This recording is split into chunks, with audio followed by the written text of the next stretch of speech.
Welcome to the Sport in Crypto podcast, where we talk to leaders in the sports and Web3 space. Happy New Year. Joining me on today's episode is Matt Lord, Director of Technology and Digital Systems at SailGP. Matt, welcome to the show. Hey, Matt. Thank you for having me. What a great setup. I've seen it on many of your podcasts to date, so it's great to be here in person, see it. So, been a great fan of your show and all the newsletters to date. So thank you for having me. No, my pleasure. We've had great conversations off air over drinks, lunch, dinners, whatever it may be. And now we are bringing it to a recording environment so we can bore everyone to death, right? We'll try not to. The first and only recording for season 1 in 2024. We've done all of them, and you are the last episode that will go out, episode 15. Wow, I'm honoured. I saw Mark in the first one all the way through to here, so glad to be part of the journey. Brilliant. Why don't you begin by telling people more about what SailGP actually is, because many of our audience may not have heard of the sport itself. SailGP is, I guess, the most exciting racing on water. We're purely powered by nature. We have this season, we're season 4, we have 10 teams in 13 iconic racing venues around the world in foiling F50 catamarans. So these are high-tech, an adrenaline-fueled sport. So these catamarans can do 100 kilometers an hour, up to. So we've got the world's best athletes competing in nation versus nation racing around the world. So it's a fun sport. It's near shore. So I think previously a lot of people see sailing as sort of white triangles on a blue background, and people don't know what's really going on. So we brought it near shore, so you can see it from the shoreline. And it's short races, so it's all in 12-minute races. So it's it's trying to bring sailing to a new audience and bring it to a modern audience as well. So built in a digital age. Yeah, relatively new. Many people may not have heard of it. Why don't you tell us what your role entails at SailGP? My role, as Director of Technology and Digital Systems, is to kind of help look after our technology and digital ecosystem. And I get to work with many of our great partners and internal stakeholders on how do we create brilliant technology and digital products that we can take to our fans and audience to bring about either better experiences, improved efficiency as a business, and help tell some of our amazing partners what technology capabilities they have and what businesses they can help achieve in the future. So I've been here 2 years, and it's been a fantastic ride of being able to deploy some fantastic tech with some great partners. And speaking of you being there for 2 years, why don't you take us back and talk to us about your journey up until this point? What's your background? Up to this date, so when I kind of left university, I really, really wanted to work in sport. And my whole sort of background as a kid was playing a lot of sport, being involved in sport. And I thought, right, how do I work my way into sport in some way? And I was really fortunate to get a job within the Lawn Tennis Association, which is the national governing body of tennis in this country. And to date, I've worked mostly within the national governing body. So I've worked with England Rugby, or the RFU as some people may know it, British Rowing, the Olympics, and a sports software house. And I've always sort of been in that technologist type of role, sort of being that translator between business and tech, I guess. And I never forget, my first job was at the LTO was putting in results manually by hand. So I was putting Pet beat Matt, and I'd literally key in these numbers one by one. And I kind of got involved in a project to help, I guess, be part of a digital transformation project to automate some of that. So allow tournament organisers to collect results in an electronic way, submit them, and then we could upload them. And eventually that meant we could do online leaderboards and ratings and rankings online. So that was kind of my first exposure to how do we take a current business practice that was pen to paper through to an electronic one that provided a better experience. And throughout my career, I've helped implement sort of lots of those sorts of solutions. All the way to today, where it's more looking at AI and AR and VR and blockchain on how we can use those technologies to bring about business change and improve sort of end user experiences. And on that note, where did your interest personally for the kind of Web3 landscape stem from? I guess it probably started in maybe 2011 with Bitcoin, but purely as a speculative investment. I kind of had heard about it and maybe probably at times considered buying it, but maybe at the time the user journey wasn't quite as easy for me to try and figure out how to go about and doing it. Do have friends that did, and I still hear from them today where they probably sold out for $1,000 and thought, great, I've done really well here, and hear that how much money they would have made if they'd hung onto it to this date. So that was kind of, I guess, the start of me understanding the world, but purely from a speculative investment perspective as opposed to the chain itself.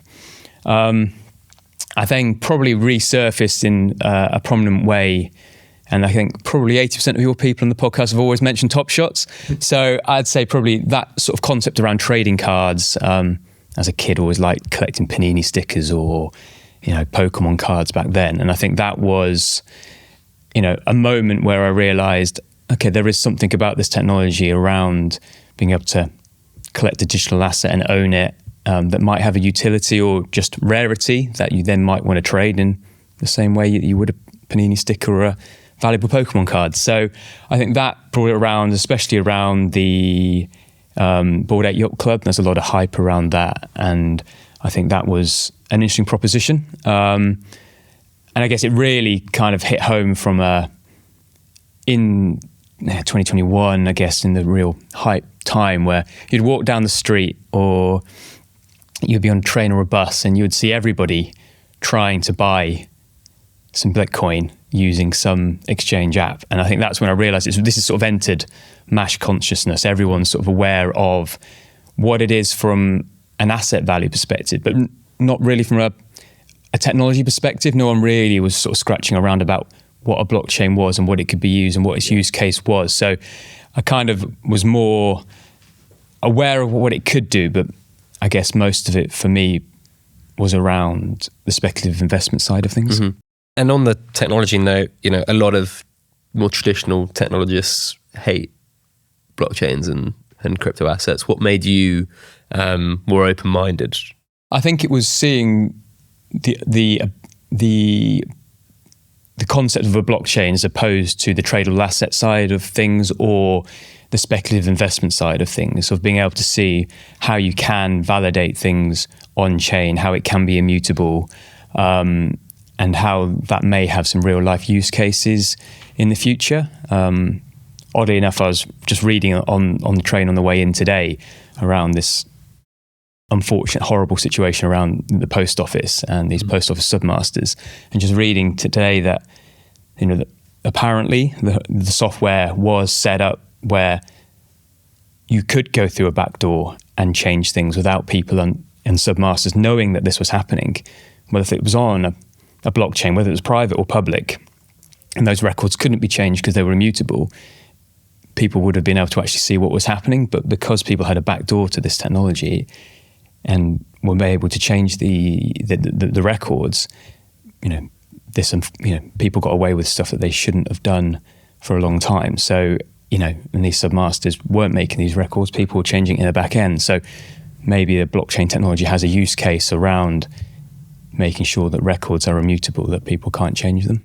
And where else do you see the value in blockchain technology more broadly? As you're probably the most tech-minded person we've had on the show, which is why I'm kind of digging into that. I think for us also, I think it'd be really interesting in performance data potentially. So SailGP as a sport, we're completely open with our data. Each team can see each other's data. So when it comes to racing, if one team is doing better than another team, the coaches can have a look at in real time, look at why that may be happening, look at the data, understand what settings they've put in. And I think could be an interesting angle especially around private and public blockchains. And could some of that data be held on a private chain that you might want to share on a public chain at some point? Or are there areas where potentially, from an education perspective, at the moment, if I wanted to kind of get my university records, my school records, I don't really even know how I'd do it. I'd probably contact the schools and universities and say, what are my certificates? But is there a world where some of that information could be stored on a private blockchain, but those that you want to share publicly could be stored in a public chain? There's also, people are talking a lot about zero knowledge proof technology as well, which could come to the fore in a big way over the next 2 or 3 years, where there might not even, you might only need to prove that you have a specific qualification or a record, like you were just talking about, but not actually have to show the data. And the person that wants to see or prove that just has a yes or no proof rather than the exact date. I always like the kind of analogy of, well, actually, to get into a bar where you have to be over 18 or over 21 in America, you don't have to prove that you're 27 or 40. You just have to prove that you're over 21 or over 18. And so there is going to be, I think, a really interesting twist is the wrong word, but maybe an emergence and a evolution into how some of that data is used when you're trying to prove something, right? Yeah, and I think interesting, I guess the world of COVID and what happened during that time, but there was a point in time where to get into a restaurant or go on a plane, you had to prove that you'd had your COVID vaccines. Now, could that have been that you, in that exact example, you just have something that says yes or no, that someone has or hasn't had that now? There's obviously lots of social things that you'd have to discuss, and not to say that technology is right or wrong in that use case. I think one area would also be interesting is around ESG and around impact legal supply chains. So when organizations want to prove or show what their ESG scores are, it could be that a lot of information stored on a private blockchain, but then on a public one, it can have the publicly available information around why an organization's ESG score is X or Y. We have a product called the Impact League where teams race and compete to be top of a second podium, which is around sustainability and purpose. And it could be an area where you would score teams on a private blockchain, so it can be audited by somebody, but maybe you don't want all that information to be publicly available. But the information that you do want publicly available could be shared on a public chain and allow people to view the data there. And then more specifically for SailGP, to date, how is blockchain impacting the day-to-day? I think to the day-to-day, so we as an organization are ultimately a tech company in many ways. It's one of our core pillars alongside purpose and the sport. And we're always looking at emerging technologies, whether it's AR, VR, as I alluded to earlier. And the world of blockchain was one that was of great interest to us, and we wanted it. And we had a great opportunity to partner with NEAR and actually work with NEAR on as a great partner. And we decided to explore this world with, I guess, and to take you back to sort of the beginning of our partnership, was looking at what do we do with just understanding from an organization's perspective, and also myself and the team, what is this technology? How could we use it? So we started in a simple way around digital collectibles and NFTs. So we created some, I think it was around Earth Day, we launched some posters that we turned into digital assets. And we also had some of the iconic venues we went to, we had some city landscapes made that were turned into NFTs that were all more around the rarity of those assets.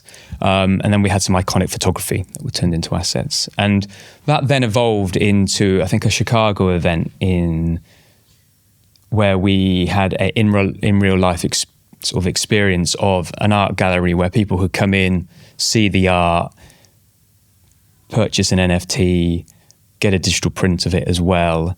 And they would then enter into opportunities to get discount off tickets or merchandise. And I think ultimately there was a prize to get tickets to go to one of our more hospitality areas. And after that, we learned a lot. We really did around some of the challenges around the technology at the time, and some of the poor user experiences that some people had. It took some people a long time to understand what the technology was, but the concept of a seed phrase and the whole custodial versus non-custodial wallets was challenging. Like, I think a lot of the world still don't use two-factor authentication, right? You and I probably do, and it's kind of second nature, but some people just don't want to do it because it's an extra step to secure their account and don't do it. So kind of talking about seed phrases and doing that is just a step too far in some ways. So we sat down and thought, like, what would be next? What would we want to do? And we basically looked at our partnerships, and we've got a fantastic partner in Oracle and Near. And we sat down and thought, how can we bring these two worlds together and create maybe a 2.5 product where the user experience might be more Web 2 of a journey, but has a nice Web 3 twist to it.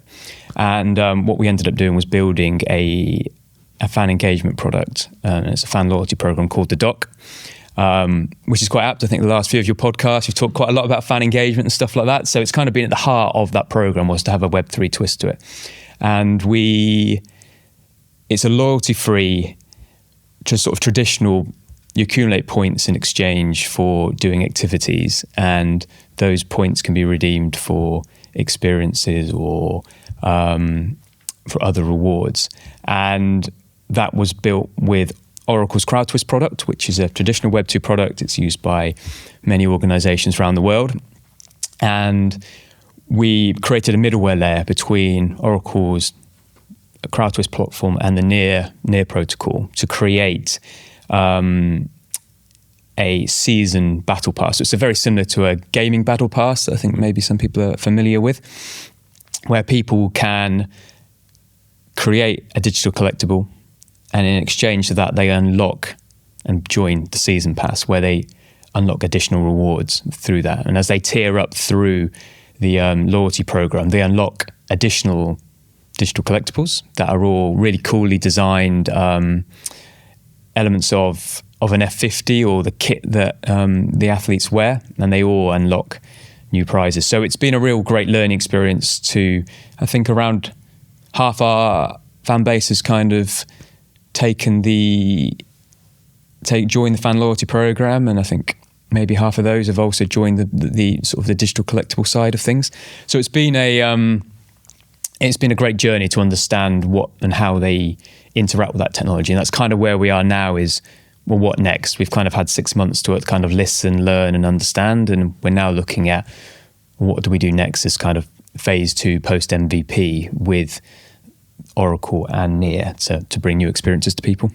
Firstly, I mean, how successful has that kind of MVP product been in terms of feedback, number of users, people that are interacting with the kind of Web 2 converting to the Web 3 side, etc.? Yeah, I'd say I think 50% of our base are converting across to actually looking at the technology. I think and the feedback has been that we need to probably improve and streamline the Web 3 element of it. It's pretty simple at the moment, but can we make it easier? So do we move down to potentially a route of creating implicit accounts where it's more in the background? I think for me, I think the technology itself is something that, can it sit a bit more behind the curtain and people don't really see the technology? It's in the similar way that maybe you and I may have a great experience online currently, whether it's buying a product or buying a service, but we don't really think about the technology that sits behind it. We don't really worry whether it's an Oracle server or an AWS server or an Azure server. It's just something that happens. And is it that Web 3, as opposed to being talked about and maybe telling people it's Web 3 and we're doing this and it's blockchain, is it something that just happens? You just have a great experience. Do people care? They just want a good user experience. And if it happens to be on a blockchain, great. Maybe we do educate people, and that's obviously important that we do, but I think just great user experiences is probably key, and the technology will just follow that. And I think that's maybe where we need to look at, the word NFT, even, most people move to digital collectibles because NFT kind of had a bad name, and people, don't naturally have a warm feeling towards it. So is it something that, as an industry, as a sector, we need to look at of how do we make it a bit more behind the curtain for mass consumers to adopt and engage with? Just moving aside from the NFT loyalty system slightly, I mean, you folks made a lot of headlines when you changed your league rules to incorporate a DAO, which was really interesting. And I think the push from a marketing perspective was really well done, really great video, and really interesting concept. I suppose that team is still funding now and trying to get on its own 2 feet. But you being such a young league were able to kind of move nimbly to take that opportunity. Yeah, so as a league and I guess as an organisation, we own the league, we own a number of the teams. Some are slowly being sold off, but we also host all the events ourselves, and we own all the F50s as well. So we kind of own a lot of the estate. So it allowed us to actually not have to jump through too many hoops to actually change things, and that's across all elements of SailGP. But this area in particular is we changed our participation agreement to explicitly allow, if a DAO were to form, that DAO could participate and be part of our league and own a team and run a team. And yes, an organisation is currently out there, raising in an SEC compliant way to try and bring a DAO to SailGP. And obviously there are only a few success stories, I guess, within sport entertainment, whatever you want to call this category, where decentralized groups have had any success, as I mentioned. We've had LinksDAO and Kraus House on the podcast. There's a few other interesting projects that are quite newer, including yours.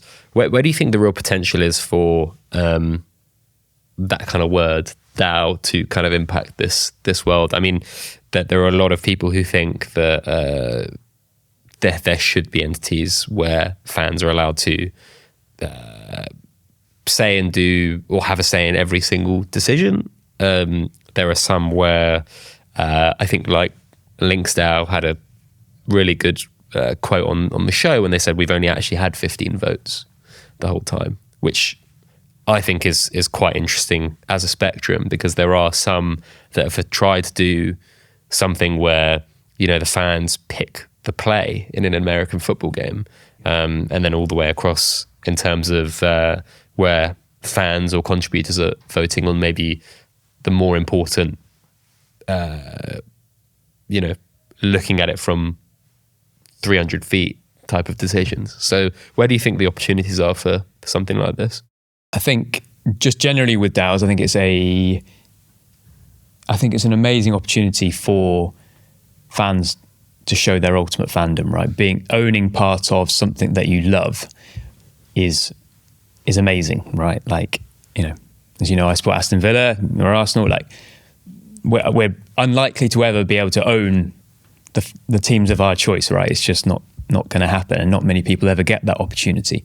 But via a DAO, if you have the ability to have a say in something that you feel passionate and that you love, and be part of that community, and whether that's offering financial support or even, I think via Kraus House, you've got skills that you might be able to bring to that wider collective that can help that thing that you love grow and be better, I think is fascinating, because there are many things that I think people have time and energy for, and being able to pour that into something such as a DAO where you can own something you love, I think is really powerful, and I think is ultimate fandom. But I appreciate there are many challenges with doing these things and bringing them to life, and I think the LinksDAO one is amazing. Like, how many people could go out and buy and own a golf course? Not many, right? So the fact that you can be part of that collective, I think is really cool.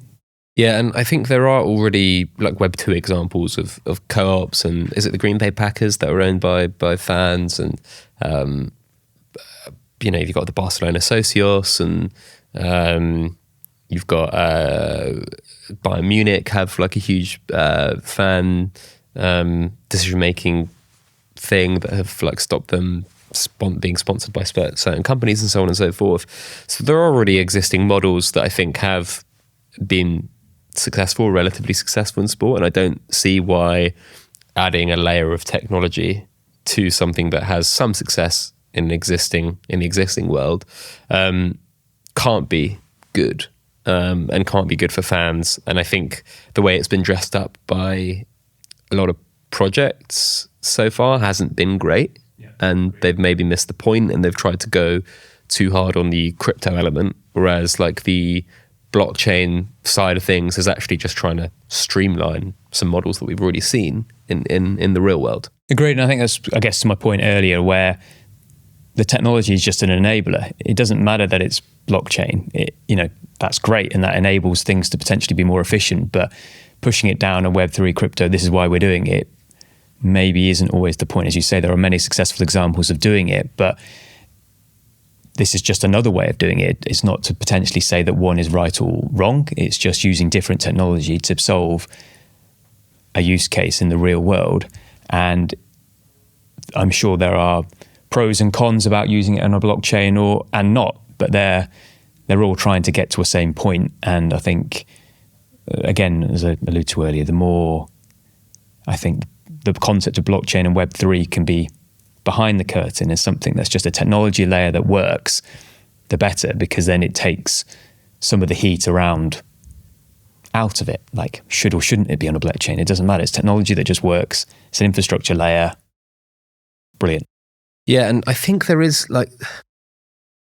we saw the kind of peak of that specific hype cycle with the Constitution DAO, where a load of random people on the internet tried to buy one of the 9 available copies of the Constitution in America. And a lot of people really poo-pooed that because they didn't end up winning the bid, because obviously their funds were available to see for everyone on a public blockchain. And the person who won it, I think, is it Ken Griffin or who was something, big Wall Street guy in America, just saw how much they had in their treasury and just upped it by $1 million, which is quite funny as a story. But I think not that many people recognized the amazing journey that collective had gone on to get to the point where they were already ready to bid for it. The raising of the capital, the issuing of the tokens, the kind of refund after they didn't win the bid, the organization to get to that point in the first place. It showed that DAOs can have some big advantages over offline or off-chain groups, whether it's fundraising, whether it's public viewing of where those funds are going, whether it's the organization or an autonomy. I think the autonomous part is a little bit more rough around the edges. But I think there is still something here to be explored for sure. And maybe they aren't called DAOs in 10 years, right? They are just called, it's just a new operating model for humans on the internet. Yeah, and similar, I guess, to NFTs and digital collectibles, maybe the terminology NFT just disappears into the background. It's what it is, but it might not be what they're called. And lastly, before we move on to part 2, I mean, you talked a little bit about the public and private chains that you've had some experience with, and you kind of talked about whether or not they could be advantageous for a variety of use cases in the real world. What are the kind of pros and cons of both public and private chains as they sit right now, and where could there be real use cases for you in the future? Yeah, I think obviously some of the advantage of a private blockchain is that, I guess, it's private, so there may be information that you want to store that you don't want the mass public to be able to see on a ledger. However, it is immutable still, so when it comes to an audit perspective, you've got those advantages of having on a private chain.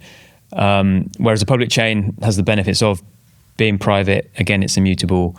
And for me, I do think that there probably is, around performance data, there will be elements of that where maybe all performance data is held on chain, and it could be even, say, athlete health data could be held on a private chain, but you don't want all athlete health on a public chain. So maybe the heart rate of an athlete that they were comfortable with sharing could be shared on a public chain that then may be used for analysis or, from a broadcast perspective. I think ESG scoring will be interesting. And I said education, I think there's some interesting use cases around around that side of things. So it's an area that we are looking at and exploring. Oracle have their own private blockchain on Hyperledger. So we're looking at, potentially where is there a bridge between that and potentially the near ecosystem. Well, before we move on to part 2, where we look at the future a little bit more, I need to remind you that this podcast is sponsored by the HBAR Foundation. The most beloved sports brands understand that what fans want is simple, a reason to be passionate. The HBAR Foundation enables brands and fans to share their passion on-chain using the Hedera network, the most used sustainable enterprise-grade DLT for the decentralized economy. Visit linkedin.com/company/HBAR Foundation to learn more and get the latest HBAR Foundation and Hedera network news.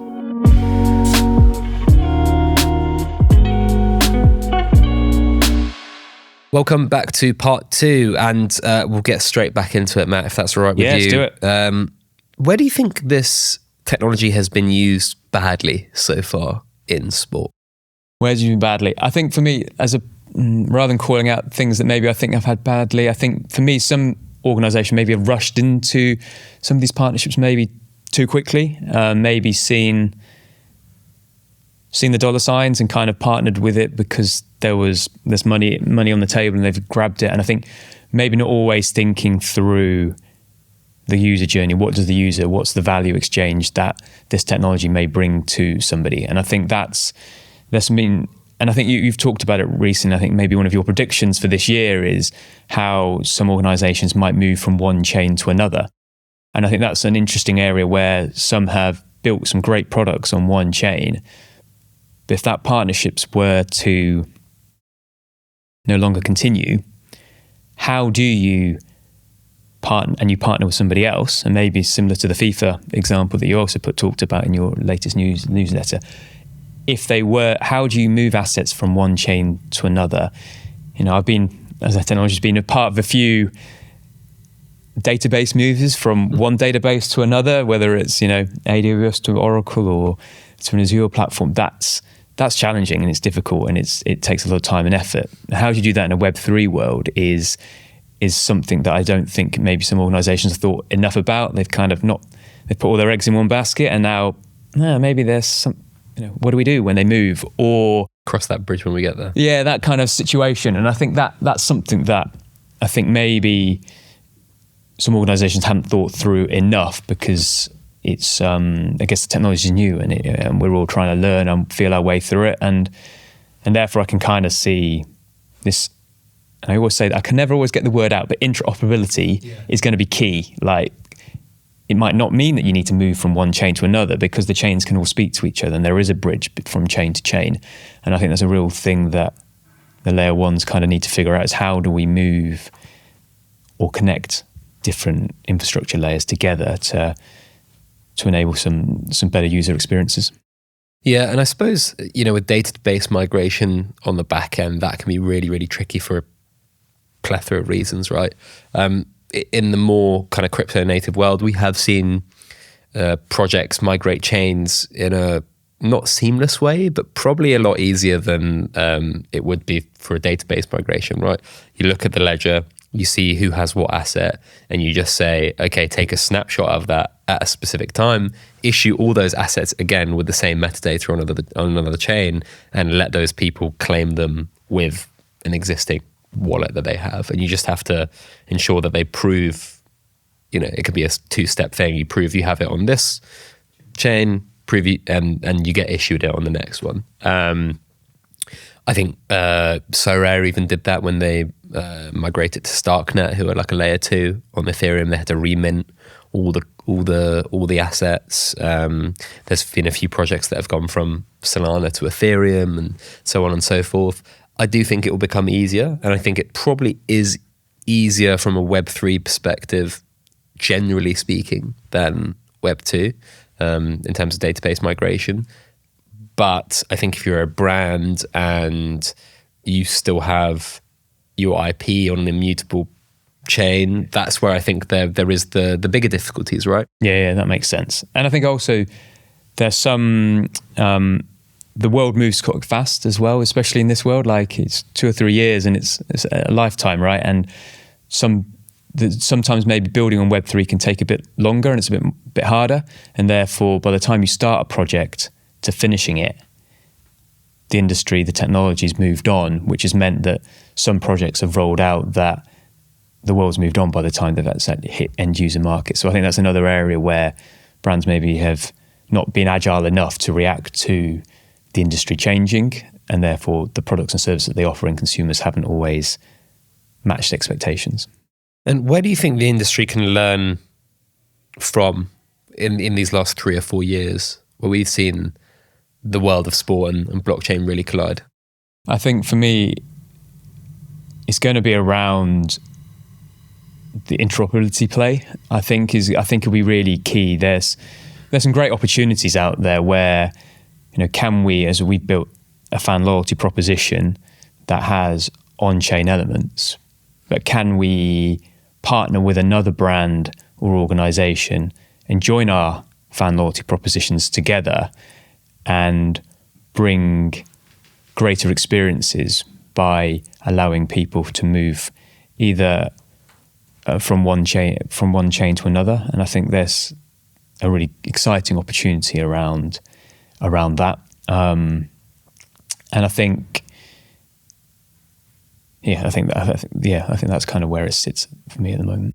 I think as well, because at the moment you own a lot of the real estate as SailGP, and you said a lot of that might be sold off, and you might have this F1 situation where there is a league and all the teams are owned by different entities. The ability for those entities eventually, if they're owned by groups who are looking to commercialize themselves, to tap into some of that network in a much more seamless way could be really, really fascinating, right?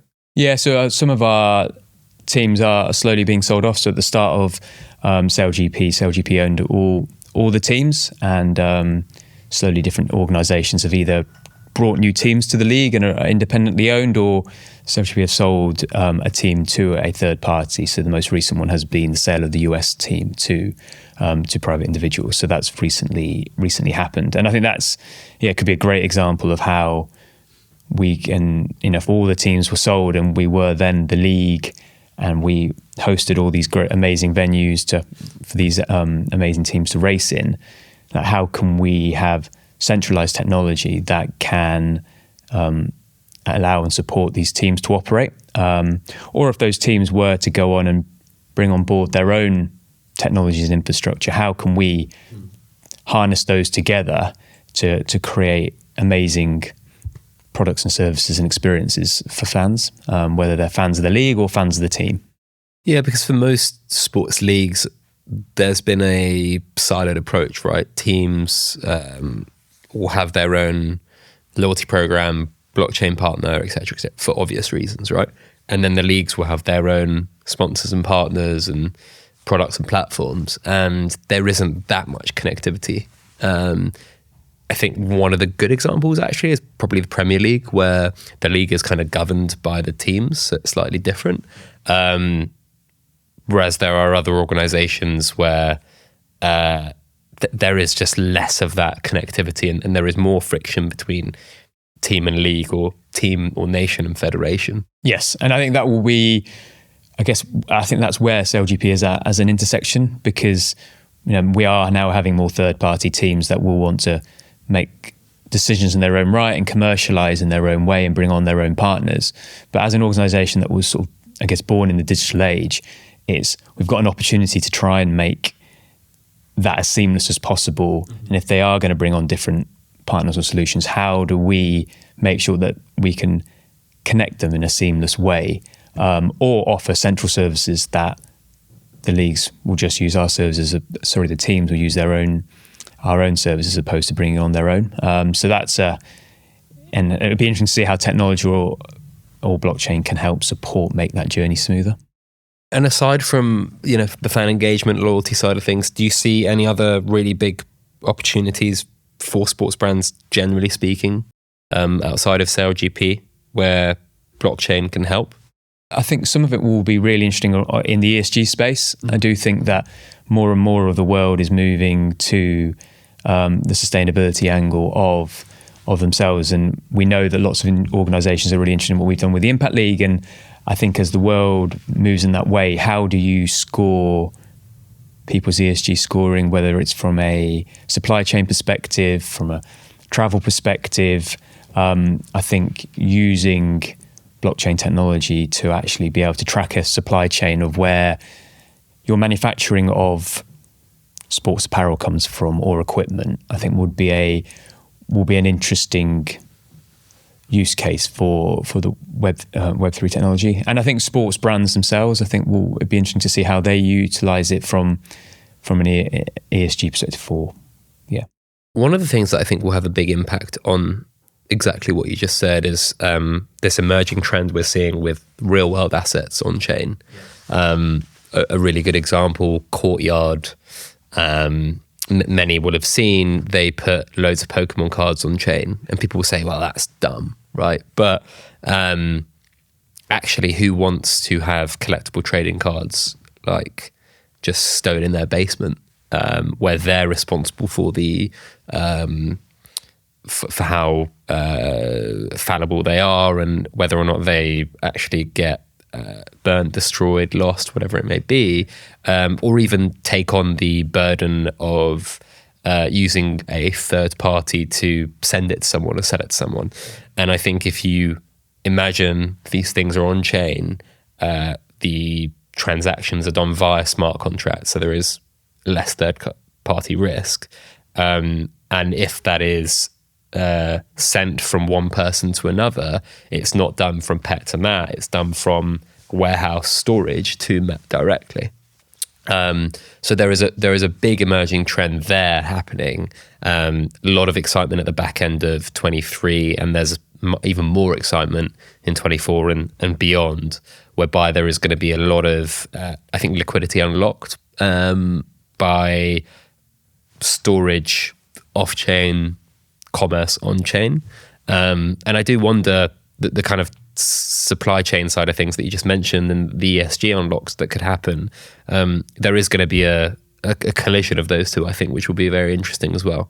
Yeah, that's fascinating. I hadn't seen that, and that is a really interesting concept. And yeah, no one wants to be responsible for their Pokemon cards that then haven't been kept in the right environment, or you have a fire and they burn and they're gone. Like being able to keep them offline and then not be responsible for that. It's an amazing concept. And I think the use cases of how blockchain can be used are really starting to come out now that the hype, the easy money has kind of gone, and it's now like, well, how do we use blockchain as a technology layer to actually solve real world problems? And why is it better? Exactly. The why is the question that I kind of challenge our team a lot, is why do we do this? Why is it like that? And some of it is, if you forget it's Web3 and it's just a technology layer, it kind of makes some of that conversation a bit easier, because it's just technology that enables a use case to happen. Well, last question from me. What do you think crypto skeptics are right about that this space needs to get better at? For me, it's around legislation, I think, is to bring consumer confidence back to the consumer market and to the everyday person that maybe hasn't really understood what Web3 is. And I think you need legislation to bring confidence back to the market. I think what happened around FTX and other examples has kind of really sort of damaged the brand of Web3. And I think bringing consumer confidence back via legislation, it will be key. You mentioned the Bitcoin ETF that's happened recently to me outside of this podcast, and I think that's an interesting example to see how that starts to change consumer behavior and bring confidence back to cryptocurrencies. And if that market kind of comes back and people are confident around that, then the underlying technology of blockchain will be maybe more readily accepted into everyday life. Yeah, and have more legitimacy, funding, whatever else it needs to kind of thrive and get to where it needs to. What do you think some of the skeptics are wrong about? That Web3 will disappear and it will go, and the concept of blockchain and will disappear and not come back. Like this technology is here to stay. I can't see. I'm not sure exactly where it'll end up, but the technology's here, and I think some skeptics are kind of think it's being a money-making scheme or maybe a Ponzi scheme just to generate cash and wealth for people. But I think for me, there are so many use cases for blockchain, and we're just at the start of that journey. We think how far some of the other technologies that are now coming to the fore, such as maybe VR, the Apple Vision Pro is about to be released next month. Well, VR's been around for years, but decades. It's now coming to a point where it's a mass consumer product that people accept use, and it's not like a gimmick in the corner. And the concept of blockchain and becoming a mass market product, we're just at the start. Yeah, I mean, it's a great example on the VR front. I mean, AR as well, Snapchat filters and Pokemon Go, how long that's been around. AI as well, people think of it as like an overnight success, but machine learning and AI has been around for decades. Exactly. And I think what will be interesting to see is where those worlds all start to collide, where AR, VR, ML, blockchain technology, eventually they will coalesce as well in some way. And I think that will be a really exciting opportunity to see where that world moves to. So yeah, I used to think it was potentially something that is used to hype either or both technologies. But the more I think of it, and especially on the AI and machine learning front, it's by definition quite an inflationary technology. Like, it will create an abundance of things, whether that's like content, sites, marketing, whatever it may be, like anything you can imagine that can be done digitally or you see on the internet already, the number of those things is going to increase. And so I think it's quite interesting that you have another technology here in blockchain or crypto, which is more deflationary in nature and more non-fungible in nature, or at least certifiably real or made by a specific author or creator, or at least has the ability to give those people to do that. I think there is going to be some sort of meshing worlds of those worlds as well. And I think, when people talk about VR and AR and, Apple Vision Pro is probably going to be quite groundbreaking when it enters the kind of mass consciousness over the next decade.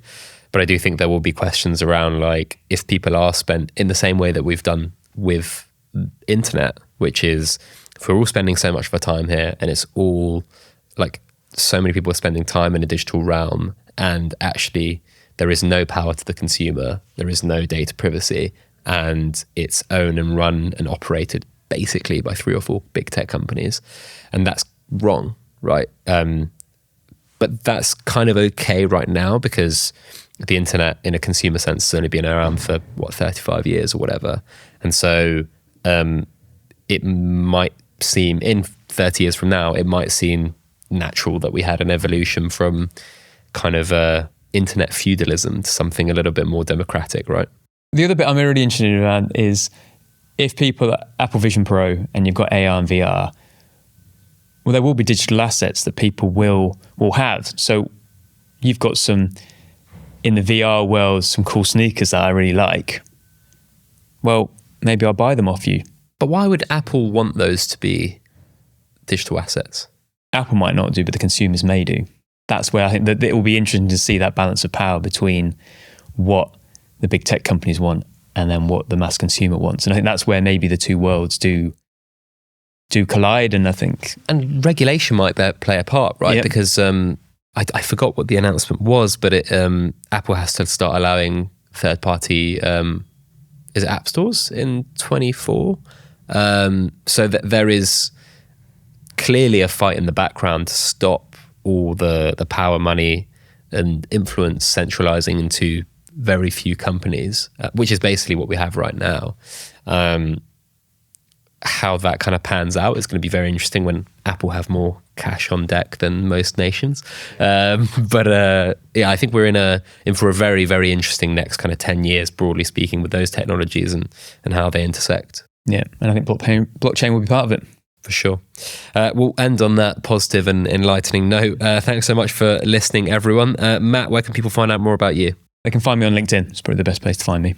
Brilliant. And if you haven't already, please subscribe to the Sporting Crypto newsletter. That's sportingcrypto.substack.com, keeping you up to date with all things sports and Web3 every Monday. You can find me at Pep Barisha on Twitter or on LinkedIn.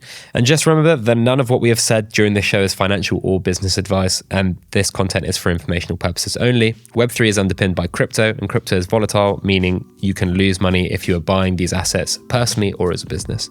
Where we're recording right now in the UK, the majority of crypto asset companies are unregulated. Thanks once more for watching or listening, however you consume this content, and we'll have more Sporting Crypto podcasts for you soon.